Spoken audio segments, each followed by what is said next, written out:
Hey guys, it's me again, coming to you live, but not really. And today is going to be another story time. So, this is a story that I have been wanting to tell for some time, but I've been afraid to. I don't think I've actually ever told this story in its entirety to anyone. It is very personal and very emotional. One time that I told it, I even had a panic attack.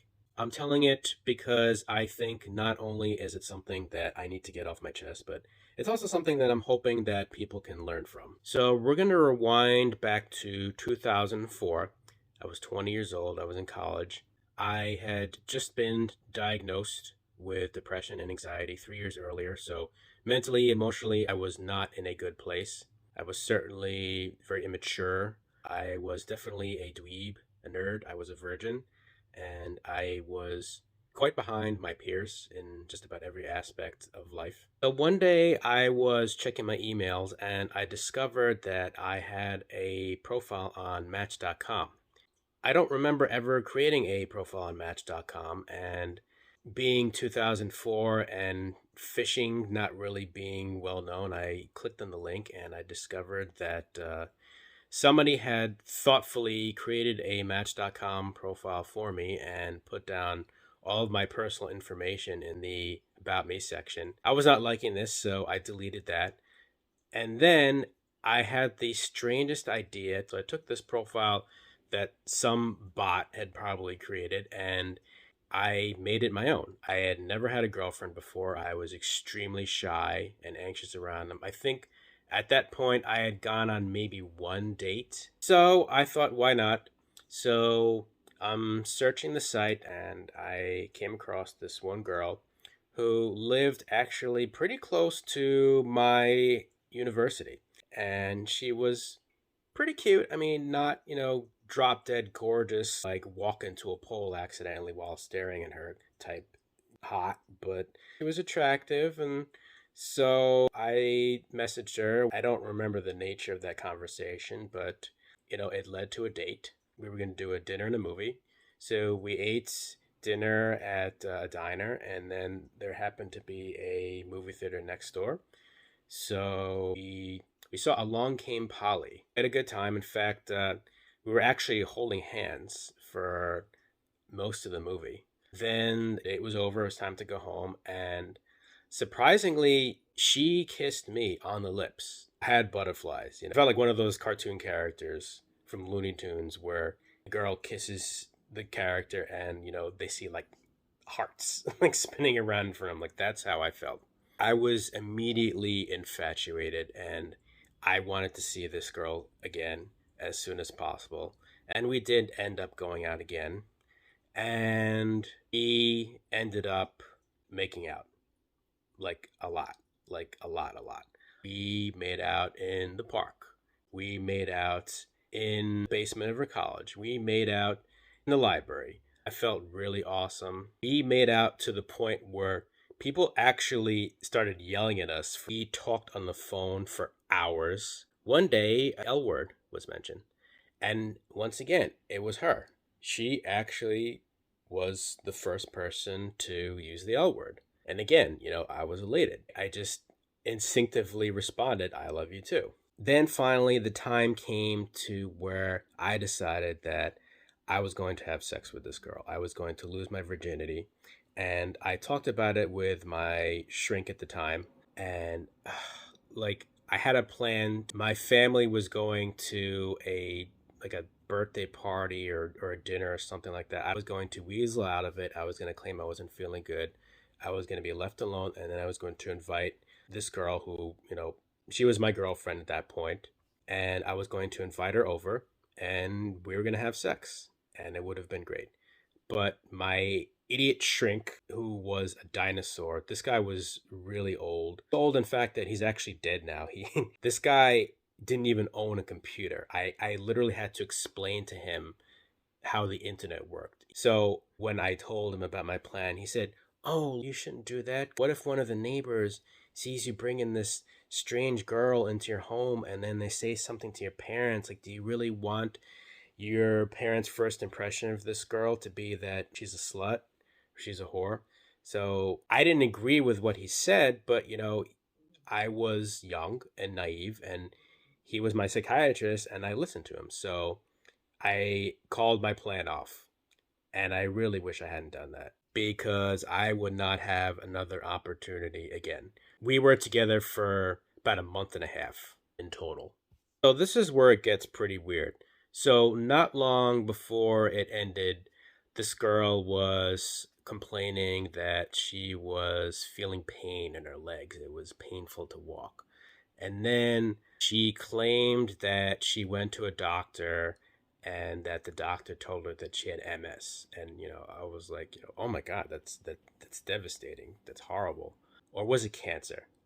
I think maybe she claimed first that she had cancer and then she claimed she had MS. And it was really bizarre. And so one time we met up and she told me that she couldn't be my girlfriend anymore, that she, could only be friends because she was sick and, she didn't think that she could keep up with me. And I was in denial. I was just like, okay, fine. So we'll just be friends. All right, this is just temporary probably, she'll get better and then we'll go back to being boyfriend and girlfriend. Fine. We had made plans to actually see each other the very next day. And then I woke up the very next day and everything came crashing down. She ended it to my voicemail. She left me like a minute long incoherent voicemail. I couldn't understand what she was saying. It was very bizarre. And that was the last I heard from this girl for about a month. Of course, I was very, very upset. I frantically tried to text her and call her and try to get her to talk to me. I even tried calling her on a payphone at one point. Now, I'm pretty certain, based on what I've heard, that most people's first relationships are pretty bad. You're young, you're immature, you're inexperienced, you don't know what you're doing. But this wasn't just a normal breakup because I had gone from a high, like a high in my life, to the absolute sub basement. I was a very depressed and anxious person back then, much more so than I am today. I had recently become estranged with my dad. I was literally feeling so good that I was actually considering making amends with my abusive father, who I was estranged with. That's how high I was feeling. And just to go from that to just feeling like less than nothing, to having this girl that I was in love with end it to my voicemail. It was absolutely devastating. It wasn't just like I had lost something. It felt like I had been robbed.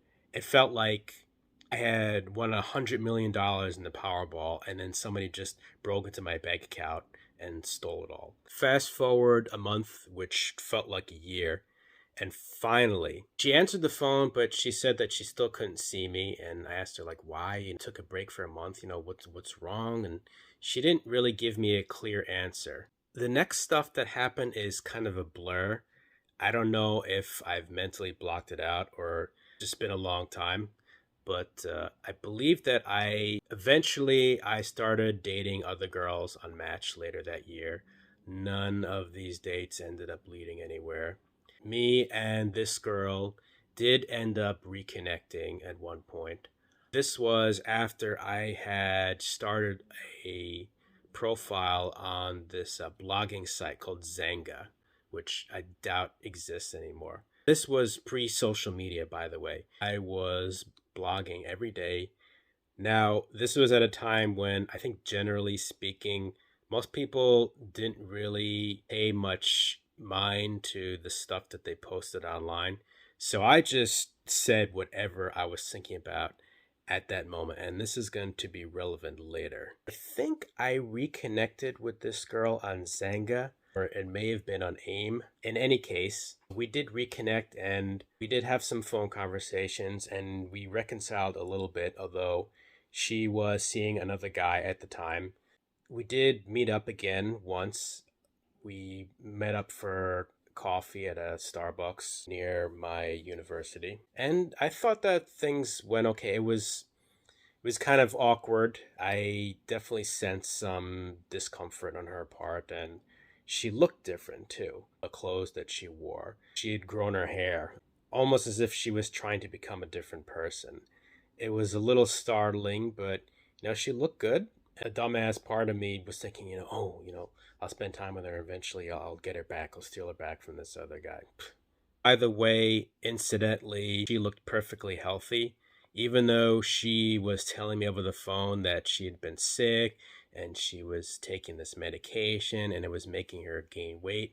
She looked perfectly healthy. She looked better than healthy. She looked better than when we were dating. It kind of led me to wonder, was she faking being ill? There was just way too many questions, but I just rolled with it.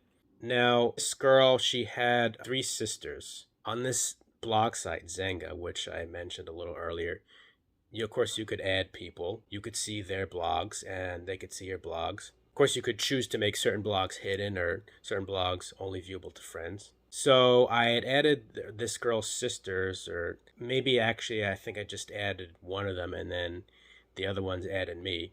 One of the sisters ended up going all the way back to pretty much when I started the blog, and she saw posts that I had made about my now ex that were, let's just say, not very flattering. She deleted me as a friend, and then of course she told this girl, and she was very, very upset. I definitely said some things that were not nice, to say the least. Even if I was thinking them a year earlier when I was heartbroken and feeling just absolutely angry and depressed and bitter. I don't remember what I said to this girl as a defense, but she got really angry, of course. She didn't want to have anything to do with me anymore, and the rest of her sisters unfriended me, except for the youngest one for some reason. I don't know. She kept me around for a while. I suspect that she was curious about me, that she thought that I was misunderstood, or maybe she felt some sympathy for me. I don't know. At some point, I discovered accidentally that not only was this girl seeing another guy, but she had actually been cheating on me the whole time that we were together. And that when she was saying that she was other places, she was actually with this other guy who she met in a college class. Apparently, he was some Colombian guy. He was very quiet. He kept for himself. And one day, he just started hitting on her at the bus stop. But she claimed that, oh, they were just like friends while, me and her were dating. But she was obviously lying. And I found this out. Her mother actually spilled the beans. This guy even actually publicly threatened me. So I actually checked out his profile, and in his intro, he mentioned God curing his mother of cancer. And then in the incriminating, I guess, blog post, he mentioned, I haven't always been a Christian, and I have people in places you wouldn't believe. And obviously, it was a thinly veiled threat. And I got to say that even if he had said this to me today, I'm not sure if I would have even reported him to the police, because this guy was obviously psychotic and ridiculous. It just wouldn't have been worth the aggravation. Now, it was at this point where my life just spiraled. I fell into a deep, dark depression. 2004 to this day, I, sometimes I feel like it was the worst year of my life. And, I've had some really terrible years, including 2021, where pretty much everything that could go wrong did. And yet, 2021 was tolerable purely because I had my current girlfriend with me. 2004, I was all alone. I felt down in the dumps all the time. I didn't want to go out. My grades suffered. Now, to the untrained ear, this would sound like pretty much any other bad breakup, of which most people have had at least one in their life. But the reason why I'm telling this particular story is because it didn't end with the breakup. Even though we were only together for a month and a half, it took me like a couple of years, maybe even a little bit more than that, for me to fully get over this. This relationship had a profoundly negative impact on my life. I became not just deeply depressed, but I became really angry, really bitter. I started to say things that were really disgusting and bigoted. I became a lot more conservative in my views. I was headed down a dark path, and I gotta tell you, I was this close to becoming an MRA. I was going on dating site binges. I was just freaking going on dates with any girl who would talk to me. I think at one point I had profiles on half a dozen dating sites. Now, while all of this sounds bad, what ultimately stopped me from completely joining the dark side and becoming an MRA incel was one day I just stopped and I took a look around and I realized that these people that I was surrounded by were just terrible, terrible human beings. I hesitate to even call them human. And I was becoming a piece of shit just like them. So I just decided that enough was enough, that instead of devoting all of my time and energy to tearing other people down, blaming other people on all of my problems, blaming women on all of my problems, I decided that I was going to improve myself. So that was around the time that I decided to get into fitness. I joined a gym. I bought a home weight set. For many years, and maybe even still to this day, I am bitter about that stupid psychiatrist. If I hadn't listened to him, I could have lost my virginity 6 years earlier. And you know what? Even if me and this girl had broken up the day after we fucked, at least I could have had the satisfaction that we had sex, that I lost my virginity. Thankfully, this was the one and only time that I had ever had a girl cheat on me. Every now and then, I've actually been tempted to look her up on social media. I'm not sure that I would want to speak to her. In fact, I'm not sure what I'd want to say to this woman if I ever had a chance to meet her again. I think I would probably say something along the lines of, "We were young and stupid, and that's all I have to say." She's probably married with 5 kids. The guy that she cheated on me with is probably either dead or in prison. Also, thankfully, all the other women that I would date in the future would be really swell girls. So, yeah, that's pretty much it. That's my painful breakup story. I'm really hungry now, and I'm glad I got through this video without having a panic attack. So, till next time, like, comment, subscribe. Take care, guys, and have a good one.